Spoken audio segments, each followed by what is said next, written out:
bersikap yang paling baik. Boleh lipat tangan, boleh angkat tangan, kita bersama-sama menyembah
Shalom, selamat pagi anak-anak. Bertemu lagi dengan Mam Desi di tahun pembelajaran 2020-2021 di semester yang kedua. Oke, sebelumnya Mam Desi akan tanya, siapa yang sepanjang liburan tetap membaca Alkitab? Wah, Mam Desi percaya anak-anak yang luar biasa tetap membaca Alkitab ya, tetap dapat DPA ya. Kenapa kita harus membaca Alkitab? Mungkin ada anak-anak yang berpikir seperti ini, aduh Mam, kenapa sih liburan masih dikasih tugas buat baca DPA? Mam, kenapa sih saya harus membaca Alkitab setiap hari? Mam, apa sih untungnya saya membaca Alkitab setiap hari? Sebenarnya anak-anak, dengan membaca Alkitab itu membuat kita menjadi orang-orang yang sangat beruntung. Apa coba keuntungannya? Kita dapat mengenal banyak rencana Tuhan. Kita dapat tahu banyak pengetahuan. Karena siapa yang membaca Alkitab, siapa yang merenungkan firman Tuhan, mereka akan memperoleh hikmat yang daripada Tuhan. Karena apa? Karena hikmat itu, permulaan hikmat adalah takut akan Tuhan. Takut akan Tuhan dengan cara apa? Kita menyembah Tuhan, kita memuji Tuhan, dan juga kita membaca Alkitab. Nah, kita mau belajar dari satu orang tokoh. Tokoh ini awalnya dia adalah seorang hamba. Dia punya pemimpin yang membawa bangsa yang sangat besar, yaitu bangsa Israel. Nah, pemimpinnya itu bernama Musa. Musa adalah orang yang besar yang dipakai Tuhan untuk membelah Laut Teberau, untuk membawa bangsa Israel keluar dari tanah Mesir, untuk membawa bangsa Israel selama di padang gurun. Musa adalah orang yang sangat luar biasa dan sangat hebat. Dan dia punya seorang hamba yang selalu mendampingi Musa. Dan awal-awalnya namanya tidak ditulis, tidak terlalu sering diucapkan. Tetapi ini hamba sangat setia. Sehingga akhirnya pada saat bangsa Israel akan memasuki ke tanah perjanjian, Musa ternyata tidak Tuhan izinkan untuk masuk ke tanah perjanjian. Dan hamba yang selalu mendampingi Musa itu yang menggantikan Musa untuk memasuki tanah perjanjian. Wah, padahal Musa yang hebat, yang luar biasa itu membawa bangsa Israel mengalami kesusahan dan juga melihat mujizat, tetapi dia tidak bisa menikmati tanah perjanjian, ya. Tapi kita mau belajar dari hambanya. Nah, hamba Musa ini bernama Yosua. Yosua tetap setia kepada Musa walaupun Musa sempat marah sama bangsa Israel karena bangsa Israel menyembah patung lembu emas. Tapi Yosua tetap setia mendampingi Musa. Nah, sampai satu ketika firman Tuhan datang kepada Yosua, hambaku Musa akan segera mati. Dan Tuhan menyerahkan tongkat otoritas, tongkat kepemimpinan itu kepada Yosua. Kenapa? Karena Yosua selalu setia.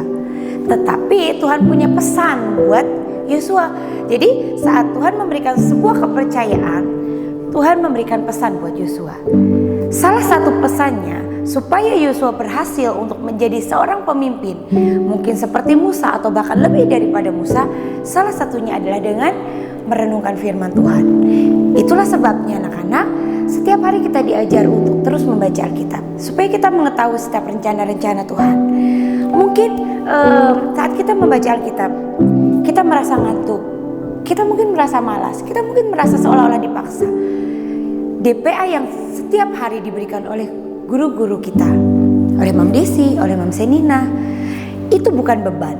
Itu untuk melatih kita untuk menjadi orang-orang yang nantinya menjadi seorang pemimpin. Ya, di kitab Yosua 1 ayat yang ke-8 di situ dikatakan, pesan Tuhan buat Yosua ya, salah satunya adalah janganlah engkau lupa memperkatakan Taurat ini, tetapi renungkanlah itu siang dan malam, supaya engkau bertindak hati-hati dengan segala yang tertulis di dalamnya, sebab dengan demikian perjalananmu akan berhasil dan engkau akan beruntung.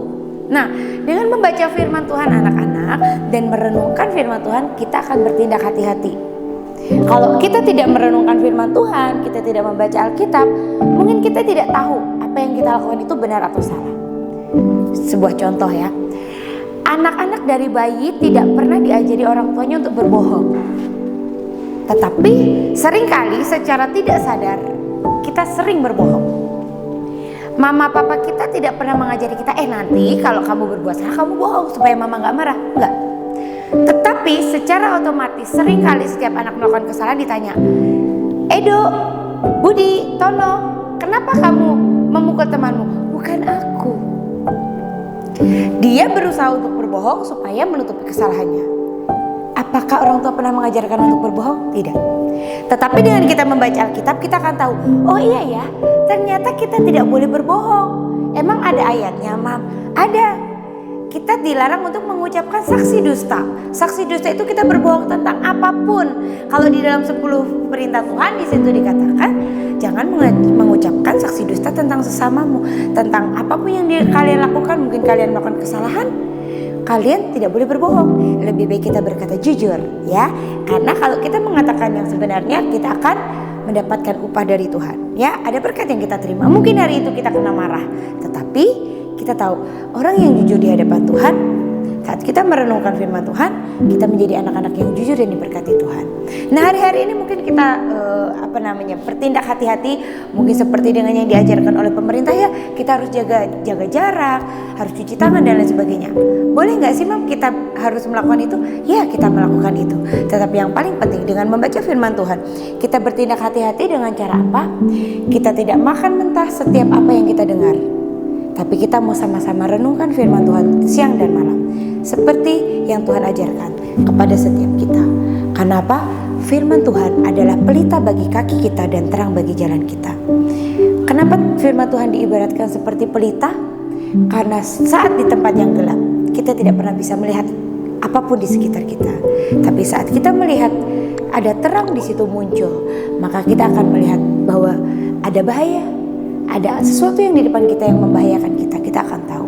Dengan apa? Dengan pelita. Apa itu pelita kita? Firman Tuhan. Dan terang bagi jalan-jalan kita. Saat kita berjalan kemanapun, firman Tuhan adalah terang buat setiap kita. Ya, baik anak-anak, kembali Mam Desi ingatkan sekali lagi. Kenapa guru-guru memberikan DPA buat setiap kita? Walaupun libur, tidak ada libur DPA, Mam. Kenapa? Karena kita harus terus membaca Alkitab. Seharusnya dengan ataupun tanpa diperintahkan oleh guru kita mulai punya kesukaan untuk membaca firman Tuhan. Di kitab Mazmur dikatakan, berbahagialah orang yang merenungkan firman Tuhan itu siang dan malam. Ia akan seperti pohon yang ditanam di tepi aliran air, yang menghasilkan buahnya pada musimnya. Jadi saat kita membaca dan merenungkan firman Tuhan, kita akan menjadi orang-orang yang terus menghasilkan buah. Di musim apapun, di masa pandemi kita tetap berbuah. Di masa kesulitan kita akan tetap berbuah. Di masa diberkati kita akan tetap berbuah. Amin. Mari anak-anak, pesan Mam Desi firman Tuhan pagi hari ini melalui Mam Desi adalah jangan pernah berhenti untuk membaca firman Tuhan. Amin. Renungkan firman itu siang dan malam. Mari kita berdoa. Tuhan, kami bersyukur untuk pagi hari ini. Kalau Tuhan kembali ingatkan kami untuk kami boleh terus membaca dan merenungkan firman-Mu Tuhan siang dan malam, supaya hidup kami bertindak hati-hati, sehingga kami boleh menjadi terang-Mu dimanapun kami berada. Bila firman-Mu itu menjadi terang buat setiap hidup kami, menjadi pelita buat setiap jalan-jalan kami Tuhan.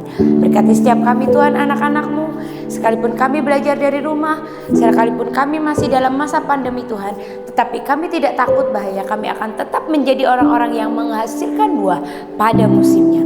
Kami adalah orang-orang yang terus diberkati Tuhan, anak-anak yang terus diberkati Tuhan, diberikan kekuatan, kesehatan, damai sejahtera, sukacita dan kekuatan dari Tuhan. Terima kasih Tuhan buat firman-Mu yang selalu memperbaharui hidup kami, selalu menguatkan hati kami. Di dalam nama Tuhan Yesus, setiap anak-anak yang diberkati Tuhan, kita sama-sama katakan amin.